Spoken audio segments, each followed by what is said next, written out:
সকলকে স্বাগতম জানাচ্ছি কুকিং ব্লগের আরেকটি রেসিপিতে।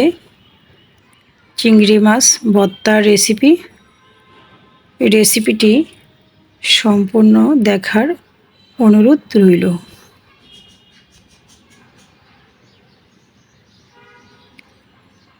চিংড়ি মাছটাকে লেজ মাথা ফেলে ভালো করে পরিষ্কার করে ধুয়ে নিয়েছি।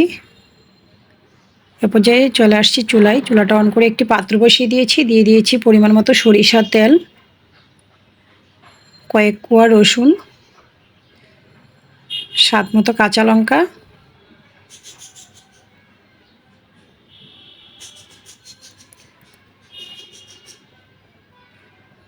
এ পর্যায়ে আমি অ্যাড করে দিয়েছি চিংড়ি মাছ, পরিমাণ মতো হলুদ গুঁড়া, স্বাদ মতো লবণ।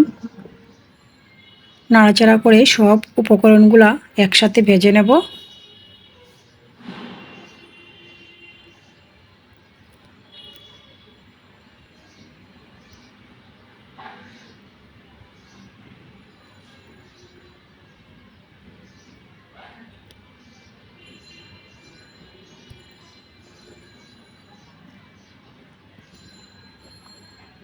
তো চিংড়ি মাছ ভর্তার উপকরণগুলা ভাজি হয়ে গিয়েছে।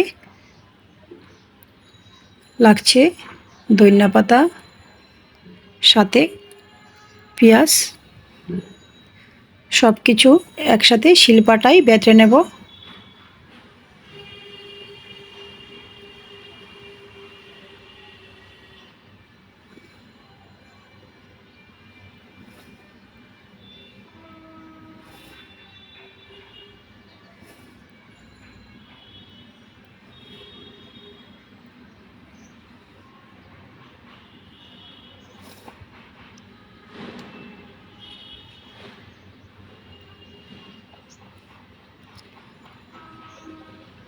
চিংড়ি মাছ বাটা হয়ে গিয়েছে। এই পর্যায়ে আমি একটু সরিষা তেল ম্যাশ করে নেব ভর্তার সাথে। তো রেডি হয়ে গিয়েছে আমার চিংড়ি মাছের ভর্তার। আমি পরিবেশন করছি সাদা ভাতের সাথে লেবু দিয়ে। তো রেসিপিটি ভালো লেগে থাকলে আমার ফেসবুক পেজটা ফলো এবং ইউটিউব চ্যানেলটা সাবস্ক্রাইব করে সাথেই থাকুন। সকলকে ধন্যবাদ।